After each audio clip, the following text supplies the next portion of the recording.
Ladies and gentlemen, namaskar. Welcome to the 16th edition of the Jaipur Literature Festival, protected by Detol, Banega Swasth India, at the Hawthornden Mughal tent. This is a very interesting book launch here, when Krishna plays the flute. So from one poet to another, one painter to the next, we hear many notes of the flute of Krishna. Across trackless centuries of the aesthetic celebration of Krishna as Venugopala in homes and havelis, in palaces and temples, right from the Bhagavata to the times contemporary. It is the flute that is the foundation of Venugopala. It is this that resonates with the Indian mind and in the mind of many, and also in the many nuances of the cowherd, of festivals and gatherings at village squares, of joyous moments where Shringara and Adhyatma are seamless, where God and human are not dichotomous, and in being a part of love of Krishna, we discover our own selves. We have two very distinguished guests. We have Harsha V. Dehejia, who has a double doctorate, one in medicine and the other in ancient Indian culture, both from Mumbai University. He is a practicing physician, a professor of philosophy, and divides his time between Mumbai, India, and Ottawa, Canada. His books include Advaita of Art, Parvatidarpana, Gods Beyond Temples, Leaves of the Pipal Tree, Aesthetic Reflection on Indian Myths, New Leaves of the Pipal Tree, Vedanta Through Stories, and so many more. He's written a lot of books on Krishna Shringara. Speaking to him is Makarand R Paranjape. He's a long-standing professor at the Jawaharlal Nehru University, New Delhi. He has also served as the director of the Indian Institute of Advanced Study, a poet, critic, novelist, and a columnist. He is the author of several books, including JNU, Nationalism, and India's Uncivil War, Identity's Last Secret, and Swami Vivekananda, Hinduism, and India's Road to Modernity. May I now request both our guests to unveil the book, When Krishna Plays the Flute.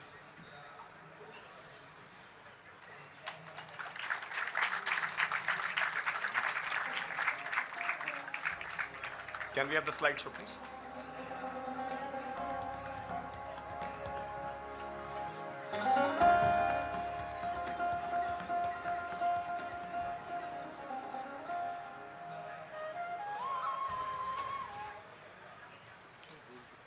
All right, over to you. Thank you so much. It's a great honor and delight for me to help bring this book to your notice, Venugopal, When Krishna Plays the Flute, with a very distinguished author, and I would say the foremost expert in Krishna arts in the world, Dr. Harsha Dehejia. I want to say, Harsh Bhai, that it's the call of Krishna's flute that has brought this audience here today. And before I ask you my first question, I just wanted to let all of you know what an extraordinary book this is. It's an encyclopedia almost on the different meanings, dimensions, and the deeper, I would say, significance of Krishna's flute. We all know that Krishna used to play the flute, and during the Ras Leela, the gopis would come to the forest clearing, and there would be this ecstatic singing and dancing, and the Ras Leela, the Ras Mandala itself, has a very deep significance, and we are going to talk about some of this. But very seldom do we really reflect on the deeper meaning of the flute, because the flute of Krishna is, as you tell us in this book, a device of remembrance. It is to tell us our own true nature, which is divine. It's a call to divinity in some ways. So it is an epistemological tool. It is not just a musical instrument, but it's the source of the revelation of our true identity. So my first question to you, Harsh Bhai, is how did you come to write this book? And it's, in a way, I want to say one more little thing about this book. I said it's like an encyclopedia. But perhaps a better way to describe it is it's like a mural. Murali and mural are, by the way, linked. It's an assemblage of paintings, photographs, writings, reflections, poetry, and philosophy, all on the theme of Krishna's flute. So I think it's an extraordinary achievement because actually there's no other book like this that I know of. So can you first tell us how you came to write this book, Harsh Bhai? Well, to give you a cliched answer, ये किताब मैंने थोड़ी लिखी, ये तो लिखाई गई. But other than that, as you correctly said, it is the flute of Krishna that is his signature, his persona. And as you correctly said, the flute is a source of knowledge, not just music and entertainment. And therefore the Trinity, we normally use Satyam, Shivam, Sundaram, which I have great difficulty with. I don't think it's either Indian or that ancient. The Trinity that the flute brings in Vrindavan, is Satyam, Sundaram, Smaranam. The flute is a tool of remembrance from something very simple, like Krishna plays the flute every evening, asks the gopis to come and do the ras. There's a nightly ras. But the real remembrance that the flute brings about is at the end of the Rasa Leela, when Krishna plays the flute and the ras takes place, and then Krishna leaves. Incidentally, when Krishna leaves Vrindavan, he does not touch the flute ever again. Why is that? The flute, I'll come to that. The flute is never heard. In Dwarka, Not or at in all. Kurukshetra. Not at all. It is only heard in Vrindavan because the flute, as you correctly said, is for Smaranam. It is for us to realize our divine eternal selves, which the gopis eventually do. Initially, of course, they use the flute as an instrument of joy and abandon and pleasure in Vrindavan and so on. But ultimately, they convert the Sakar Krishna, which is the Krishna with the flute, into the Nirakar Krishna. And that happens only when Krishna leaves, and the flute, not being heard in present of them, is heard within them. So that external Krishna becomes the internal Krishna, and that is knowledge, that is Smaranam, and so on. So the interesting thing, again to repeat, is once Krishna leaves Vrindavan, the flute is finished. The flute, therefore, is essentially a part of Pushtimarg Vaishnavism and what Vallabhacharya calls Shuddha Advaita. That once Jayadev comes into the picture and Radha enters Krishna Shringara, there is no flute. And Chaitanya, of course, even though he has the appearance of Radha outside and Krishna inside, there is no flute. And in the 300 years of Riti Kavya, starting with Keshav Das and Bihari and Matiram and so on, there is no flute. But in Surdas, there is flute. Because Surdas is the Pushtimarg Bhagavad Kavi. And since you mentioned Surdas, it is important to point out that Surdas uses two words for the flute. He uses Murli and Bainu in Braj. And Murli is feminine, Bainu is male.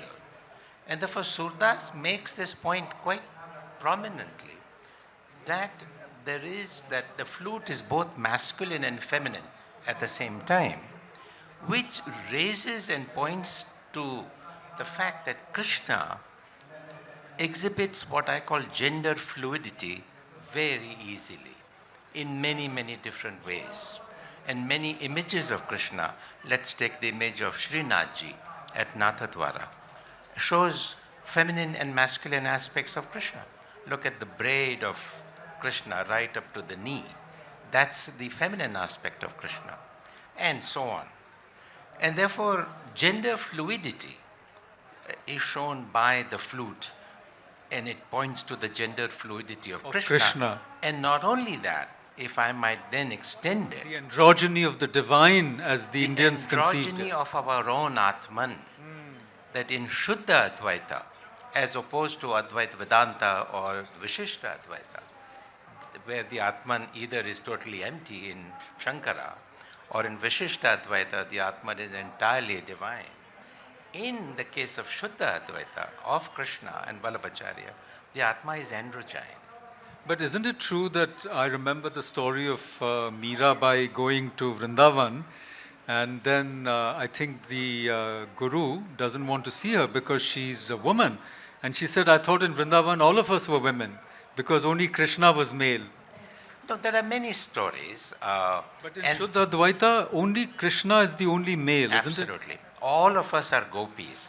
Like for instance, a question is sometimes asked, in the Rasa Leela, why are there no gopas, only gopis? Because it is a rasa of knowledge where everyone is a gopi. And not only that, a story is told that Shiva wanted to enter the Rasa Leela. And Krishna says, sure, you can come, but you have to become a gopi. So Shiva becomes a gopi, dances the Rasa Leela, and as the Rasa Leela is about to end, he hurriedly exits because he doesn't want to show himself as a gopi, and he drops his odni at a certain point where even today there is a linga to mark that mythic event, if you like. So there have been theories where they've said that the flute is also a phallic symbol, and like the Shivalinga. But again, as you know, the linga is androgynous because it always has the female component in it where it's located. But let me take you back to the question of knowledge, because in Kurukshetra also Krishna is a great teacher, and he also is teaching Arjuna the secret of our own divinity, his own self, the undying Atman. So would you say that these are two different ways of teaching? Through philosophy on the one hand, and through art, Aesthetics. through poetry, literature, Shringara. Not only that, Makarand, that according to me, and this is what I'm going to write, perhaps my last contribution of Krishna. No, there'll be many more. There'll be many more. Well, bless me. Krishna Hari Ananta, Hari Katha Ananta. So it's Krishna endless. Shringara is Vedanta. There is no question about that. People don't understand Krishna Shringara. They dismiss it as either frivolous or erotic or just entertainment and so on. But the entire Krishna Shringara, properly understood, is nothing other than Vedanta. It's a later Vedanta, obviously. It has nothing to do with Shankara or Ramanuja or Abhinavagupta and so on. But it is Vedanta. It is knowledge. Absolutely, but even Abhinav Gupta tells you that it is Brahmananda Sahodara. Absolutely. The aesthetic experience is raised to the same level as the experience of Brahman itself. But isn't it the case that whereas philosophy is so hard for people to understand and you require Vyakaran and Sanskrit, the flute is irresistible. Krishna Shringar, and even when we go to a temple, the great Govinda Devji temple here, where the Murti came all the way when Aurangzeb attacked the temple and so forth, it is the Krishna Shringar that becomes so alluring, so attractive. So isn't this a way to make knowledge or self-knowledge very attractive and easy? No, easy and through emotion. See, knowledge in Vedanta is through contemplation, is abstract contemplation, like Shankara. Ramanuja changes it a little bit. But it is Krishna and Vallabhacharya and the Pushtimarg Vaishnavas who make emotion the entrance of knowledge, as it were, the road to knowledge. Talking of Govindaji's temple, did you know that when you go buy a garland for the temple, you can't buy one, you have to buy two. One for Krishna and one for the Bansuri. Did you know that? No. I thought one was for Radha. No. It is one for the Bansuri. You have to Isn't buy it also true that Radha has been identified with the flute? just the opposite. Okay. Ra- Rival. It's a rival, isn't it? She's a rival. Radha considers the flute as a rival. as a co-wife. Correct. And Ras Khan has a beautiful pada. He says, when Radha says, I will do anything that Krishna does, wear the pitambar, wear the mora mukut, the vanamala, but I will not touch the flute. No, that's what I'm saying. When Radha comes into the picture, it's like the flute gets embodied and then there's no flute. There's Radha and Krishna. Absolutely. And therefore, which brings us back to Pushtimarg Vaishnavism. Yes. That it is in Pushtimarg Vaishnavism that the flute plays such an important part. Because in Chaitanya you have kirtan, you have singing and dancing and clapping, but no flute. Not at all, not at all. And the flute just disappears, showing again that Krishna Shringara has to be converted to Shringar Bhakti. And it is in the conversion of Krishna Shringara to Krishna Shringar Bhakti that flute plays a part. In Chaitanya's Gaudiya Vaishnavism, which becomes the cornerstone of Ritikal, Keshav Das, 1592 onwards, there is no Krishna Bhakti. We are supposed to participate in the love of Krishna and Radha. As spectators, as Sakhis. As Sakhis, correct. Whereas in Pushtimarg Vaishnavism, You yourself are a we participant. are gopis in love with Krishna. See, that is the fundamental difference. And that Pushtimarg tradition was carried on by, of course, Surdas and the Ashtachap Kavis. Absolutely. I had another question for you, Harshbhai, which is to do with breath. Because the flute is played with one's own breath. You're breathing into a simple bamboo reed with holes. So what is the connection between prana, self-knowledge and music? That was my question. It's a good question. I think they are all connected, aren't they? That a good singer sings not with his breath, but sings with his prana. And Tagore uses that trope quite a lot. He would say, fill the empty spaces of my bamboo with your presence and so on. So the idea of the flute, the empty space, the prana, the breath, the music, they're all connected with the grandeur, the beauty, and the knowledge that the flute provides. The listening of the flute. And the music of Krishna's flute is supposed to be irresistible, isn't it? Absolutely. Not only by the gopis, but even by the cows. In the Bhagavad, there are many statements, there are many verses, where it says that the cows stood still, that the children of the cows who were drinking milk cows, they were frozen. That there were a pushpa varsha from the sky when they heard the flute and so on. So there are exquisite descriptions of the flute in the Bhagavad. It stops there. It's actually very interesting how Vaishnavism wants to convert life on earth into something divine, in fact, better than the divine, better than Indra's heaven.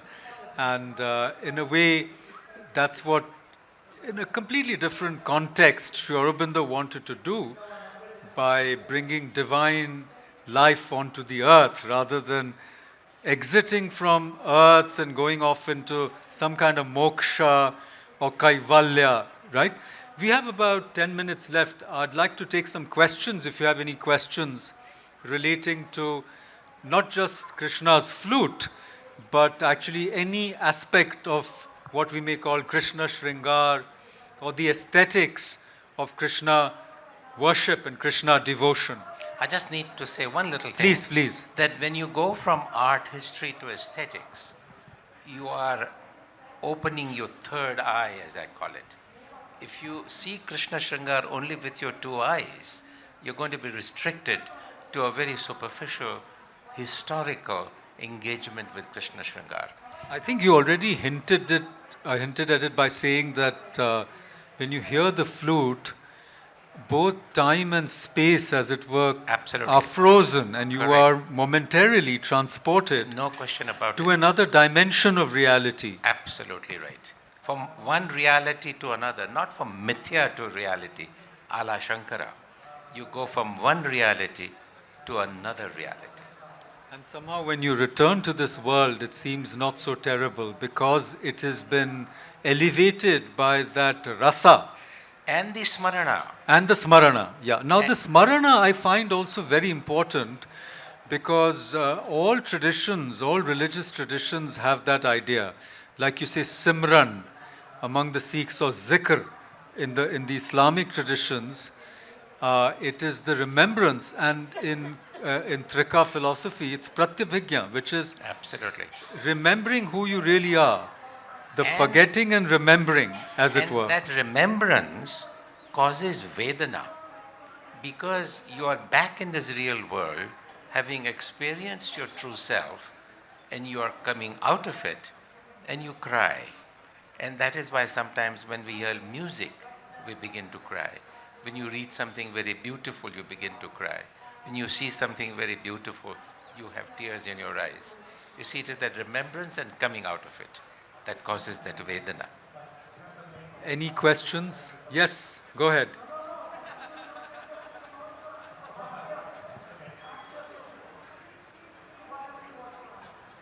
Hello. Hello, my name is Swarnim, and my question is that why do we call Shiva as Mahayogi and Krishna as, sorry, Shiva as Adi Yogi and and Krishna as Mahayogi? Why is that difference? So, is it philosophical or is it just that Shiva existed before Krishna, something like that? Well, partly there is a chronology, like we have evidence of a proto Shiva even in the Indus Valley civilization, and therefore there is some chronological support of calling Shiva the Adi Yogi. And of course, Krishna chronologically comes later. So that is one reason that comes to mind. But rather than Adi Yogi and Mahayogi, the word that I like is Shiva is Nataraja, Krishna is Natavara. Big difference between the two. Krishna dances like the king of dance, whereas, Shiva dances as Nataraja. Krishna is Natavara. He is an actor and he dances for everyone, in the entire Vrindavan. Shiva dances only for himself.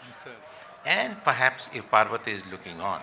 But even Shiva incorporates Parvati, as you know, in his left ear. Ultimately, in Chidambaram, Shiva dances for himself. Krishna dances for all of us. Natvar and Nataraj. Yes, sir, over there. Yes, go ahead.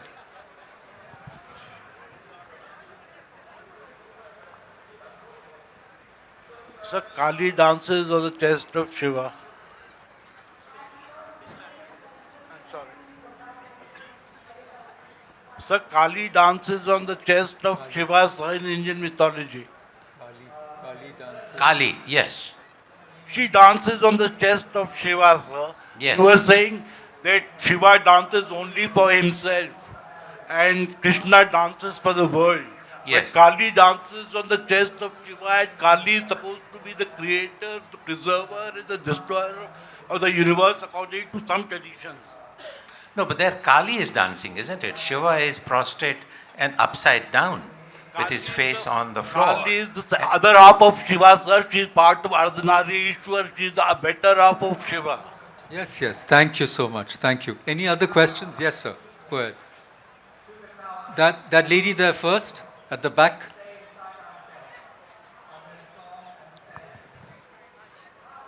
Namaskaraha. It's been an absolutely scintillating and beautiful session. I would like to ask we have the elevation when we are writing something about Krishna and Krishna Leela, the Rasa Leela, we have something elevating to the author themselves. How do you see that as? And on a personal note, can I use your material for my work? As long as you acknowledge it. Sure, sure. Gladly, gladly. There's one point about Rasa Leela, which again many people... Did it transform you also when you were working on this? Absolutely. I mean, I'm a prisoner of Krishna, if you like. And I see this world through Shringar. For me, Shringar is the animating principle of this world, between humans, between plants and flowers, between cattle, and so on. So yes, indeed, Krishna Shringar has transformed me. There's no question about that. I can't say that I've reached knowledge, but I'm trying. A little point about Rasa Leela I'd like to mention, many people miss that. The Bhagavad describes Krishna in the Rasa Leela as an emerald, not blue. Now, people miss this very subtle point. Normally Krishna is described as Ghanashyam and blue and all that. In the Rasa Leela is not blue. He is green. Because the he has changed his color. Because of the gopis who are golden, Krishna has become green. Green.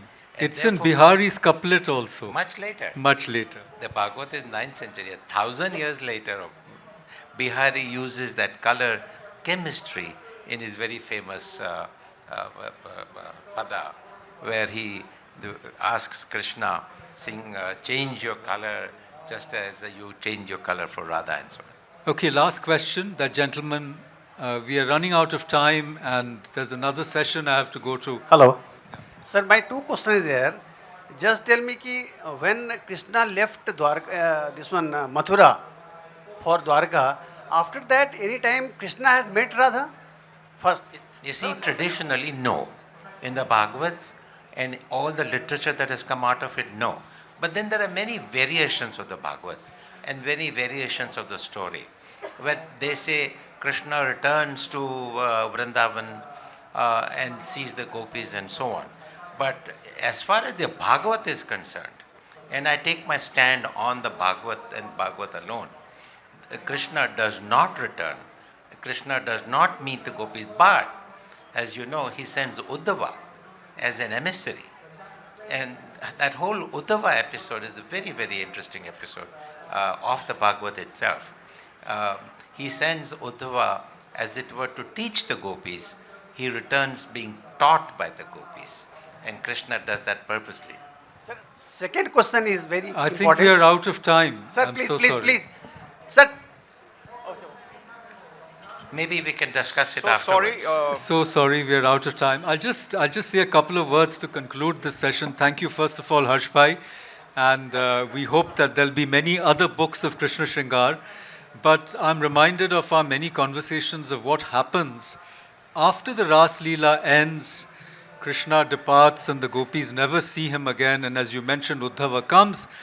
And the gopis tell Uddhava that he's always with us. We are never going to be separated. So is it not the case that even after Krishna stops playing the flute, we can always hear Krishna's flute because it always plays even in the silence of our hearts? And any beautiful sound is nothing other than Krishna's flute. Thank you. So that is the note on which we want to leave you.